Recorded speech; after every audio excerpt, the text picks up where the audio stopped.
Bonjour, voici une vidéo portant sur les angles extérieurs d'un polygone.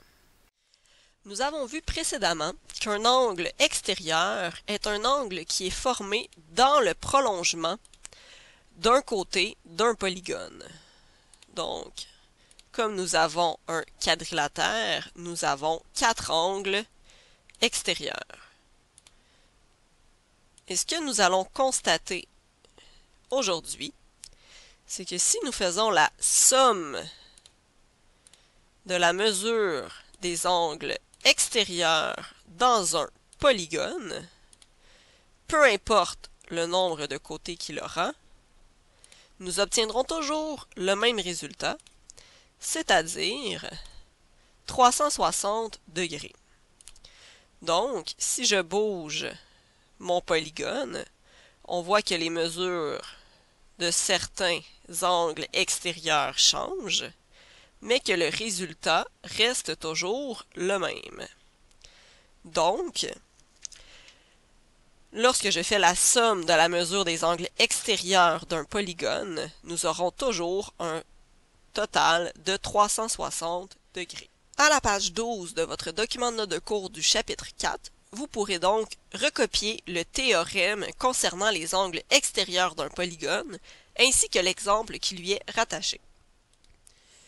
Donc pour l'exemple où nous demandons de déterminer la mesure de l'angle E extérieur au polygone, nous avons plusieurs possibilités. Comme nous savons que la somme de la mesure des angles intérieurs dans un pentagone est de 540 degrés, nous pourrions tenter de trouver l'angle intérieur E, et comme nous savons que l'angle extérieur et l'angle intérieur sont supplémentaires, nous pourrions faire 180 degrés moins la mesure de l'angle E qui est intérieur au polygone.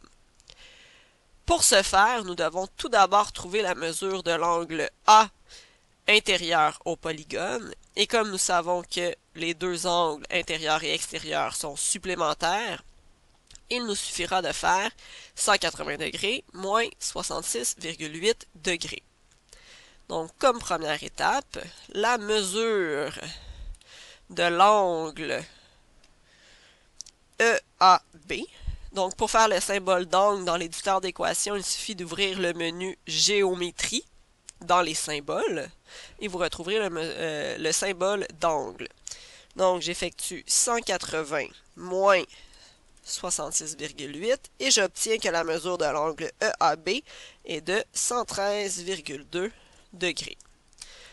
Par la suite, comme nous connaissons la mesure de l'angle A intérieur au pentagone et que nous connaissons les trois autres mesures, il nous est possible de trouver la mesure de l'angle DEA. Donc, mesure de l'angle DEA, c'est égal à 540 moins la somme de la mesure des angles que nous connaissons.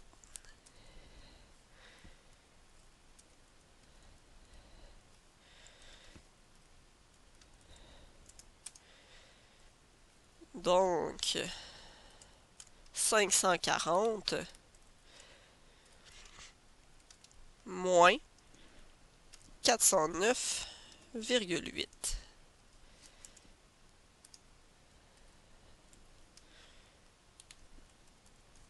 Ce qui nous permet de trouver que la mesure de l'angle est de 130,2 degrés. Finalement, comme nous connaissons la mesure de l'angle intérieur, nous pouvons trouver la mesure de l'angle extérieur. Donc la mesure de l'angle extérieur, ça va être égal à 180 moins 130,2 puisque les deux angles sont supplémentaires, ce qui nous permet de trouver que la mesure de l'angle recherché est de 49,8 degrés. Pour le dernier exemple, nous cherchons la mesure des angles A et B. Pour l'angle A, puisqu'il y a des traits d'isométrie sur l'angle A et l'angle de 145 degrés, nous pouvons définir que l'angle A mesure 145 degrés par les traits d'isométrie. Donc, mesure de l'angle A est de 145 degrés, car les angles A et de 145 degrés sont isométriques par les traits d'isométrie. Pour ce qui est de l'angle B, nous constatons que c'est un angle extérieur au polygone et qu'il est extérieur à l'angle A. Donc, la mesure de l'angle B est de 35 degrés, car c'est l'angle extérieur de l'angle A. Donc, le calcul à effectuer serait de 180 degrés moins 145 degrés.